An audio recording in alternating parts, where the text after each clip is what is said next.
Neal, I just want to start by talking about things off the pitch. The pandemic's really brought into focus the importance of community. How proud have you been of the way the club's operated off the pitch over the last year? Massively, I think it's been, as we all know, a horrific year for everybody involved in the world. It's been so tough, and it seems to have.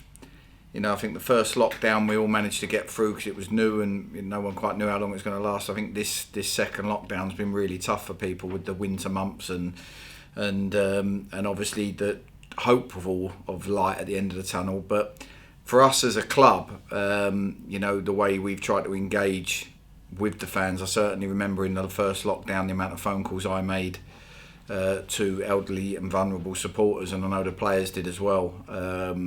And that was really, it was quite enlightening and it was quite inspiring, to be fair, even for me as manager, and I hope that the people that got the calls felt the same way. But I know the players really enjoyed it and it gave a real sense of what this club's about. And the one thing we've tried to do over the last 18 months is get a group of players who represent this club and are actually quite privileged and proud to play for them and represent the fans and don't give anything less than 100%. And I think we've got that, and I do feel like it's been hard lately, but there is a good connect between the players and the fans now that perhaps wasn't there before. There's a lot of focus, of course, on the impact of players during the pandemic. It seems to have dominated the conversation, but at National League level, do you feel there's enough focus on non-playing staff and the impact on them? I think I always class us all as one anyway. I know that they talk about players, but I think we're all in it as a team. I think the attitude generally is that everybody is, whilst we're being told it's safe to continue doing our jobs, I think everybody's feels quite privileged and lucky to be able to do their jobs, because there's so many more people that have lost theirs and are unfortunate through no fault of their own. And my heart goes out for people like that, because this is tough. This isn't something that people have done wrong. This is a situation that's going to hurt a lot of people, and I think we're all very privileged that we still get a chance to do our jobs, and a job that we love. Really was a team effort getting the Solihull game on, wasn't it? Seeing you all shoveling snow off the pitch, yourself included. I know it's been a time where a lot of people have had to be apart, but do you think the last year or so has brought you closer together as a football club? Yeah, I think the last 2 years have really. I think, sometimes you have to go through some bad times to realise the good times, and we certainly had some bad times over the last 2 years or so, 2 or 3 years. So I think, all of it putting in together and the journey we've gone on since, hopefully we'll have some success over the course of the coming years and look back on the tough times as part of the journey that got us there. But, the one thing that we're all willing for is to have our fans back in the stadium and have that atmosphere again. I think there'll be an appreciation from me and the players, certainly, of how good that feels again, because you take it for granted, and certainly there'll be an appreciation from the fans to actually get back in the stand and be able to be vocal again, and we can't wait for that moment. Let's talk about things on the pitch. It's been so hard to build momentum, of course, with all the disruption, but a real chance going into the weekend and a lot of Saturday, Tuesdays now. Does it feel, with that kind of bank of fixtures, and hopefully they all go ahead, does this kind of feel a bit like the real start of the season now that you've got these games ahead of you and you're able to have that chance to put a real run together? I've felt like that a few times already, and then found that I haven't. So I until it starts and really ramps up, I don't want to get my hopes up. So yeah, it does. I mean, we're structured. We've got plans. We know when the fixtures are. We've got it on our board. It looks quite, in any normal season, it would look quite ominous looking at the fact that there's not going to be much training and the travelling we're going to have, and etc. etc. But I think given the situation and how frustrated we have been up till now, we're all actually quite looking forward to it. Weymouth on Saturday, first meeting between the sides, and a short trip for you all, short down there. They had a horrible start to the season, but coming off the back of 2 wins, what are you expecting from them? I think, sometimes a team, they get promoted and it's, sometimes you can have momentum from your promotion. Other times, obviously, if you're a slightly smaller club, it hits you the quality of the league. And I think you then have to adjust, whether it's adjusting a little bit of your playing style or how you're going to go about getting results. But I've watched a lot of their games, and although they've lost some, they've been very, very competitive, and it's always them fine margins and maybe a team with a slightly better budget that might just have that edge on them in the odd game. I think now their confidence will be high. They went away to Stockport earlier in the season and beat them 2-1, and they were excellent on the day. Real full value for their win, and anyone that can go and beat Stockport's capable of beating anyone in this league. So we won't take them lightly or think they're down there, because I just genuinely believe anyone can beat anyone in this league. Wish you all the best for Saturday, Neal. Thank you. In terms of injuries, there's no injuries that have emerged from last night, have there? Not that I know of at the moment.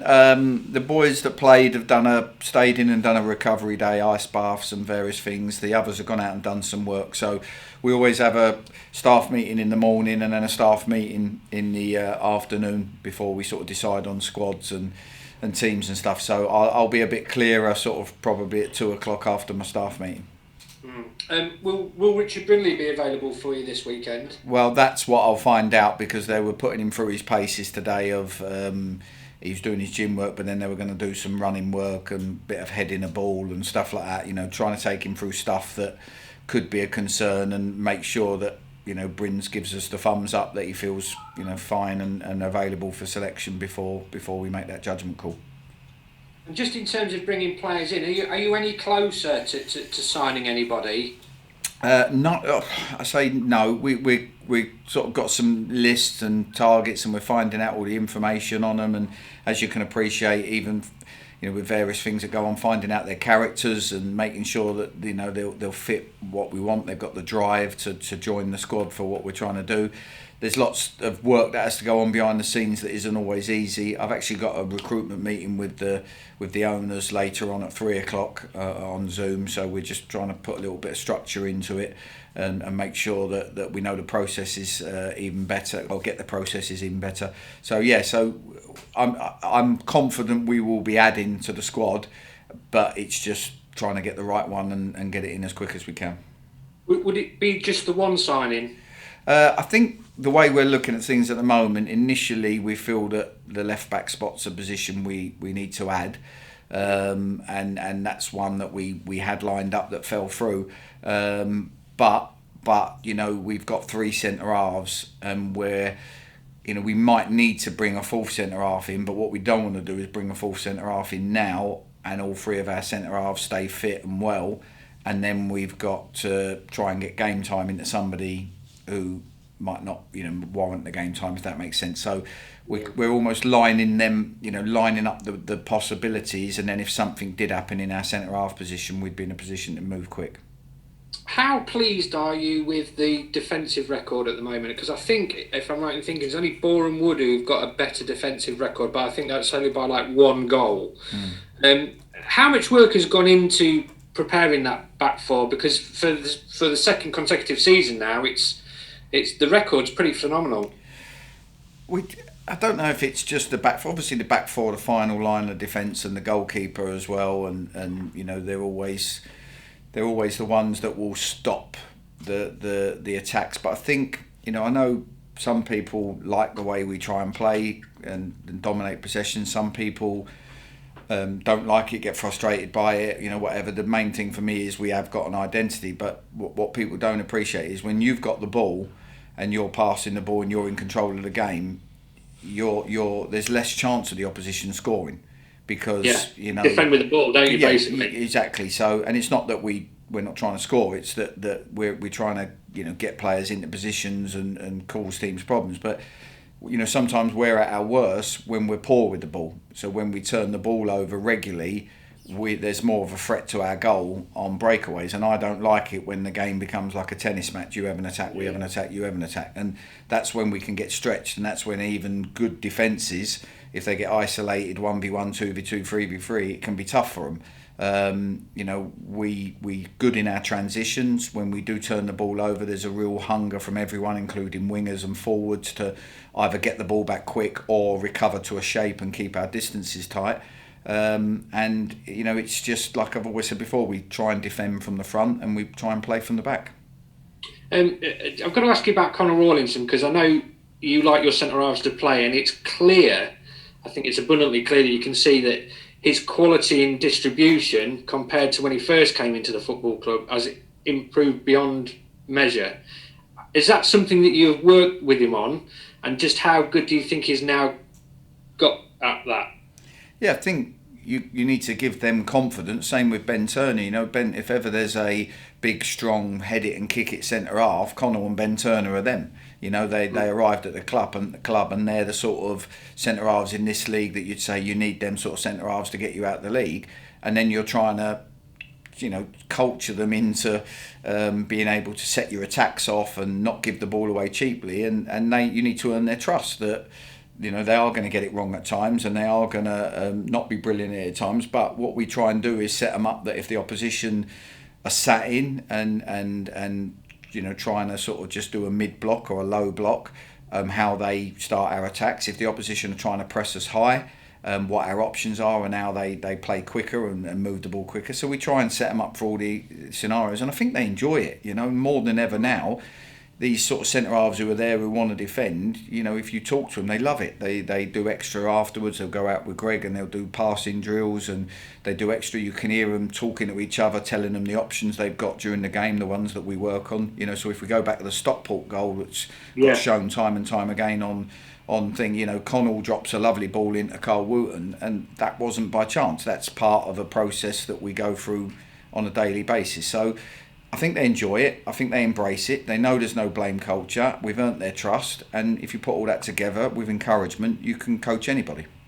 In terms of Carl Wooten, I think 9 goals for the season, 3 assists. Just how important is he for you this season, moving forwards? He's too important. It's the answer. You know, we, you know, when he went down and stayed down for 3 seconds on Wednesday night, my heart sunk because you start thinking, oh no, last thing we need is an injury to him. But you know, we have got players that can play, but Kyle's an exceptional player, which is why we push so hard to get him in. Not just his goals, his work rate for the team, his hold up play. You know, it's all stuff again. Kyle didn't have that when he arrived here. He was flicking balls on and doing what he'd done at Scunthorpe, and we've coached and worked, and he's improved, and that's what coaching's all about. What do you think those 2 goals last night will do for his confidence? Because I know in some games he struggled for a few chances, but last night 2 tap-ins. Do you think that might open the floodgates for him again now? I hope it opens the floodgates for the whole team, not just him.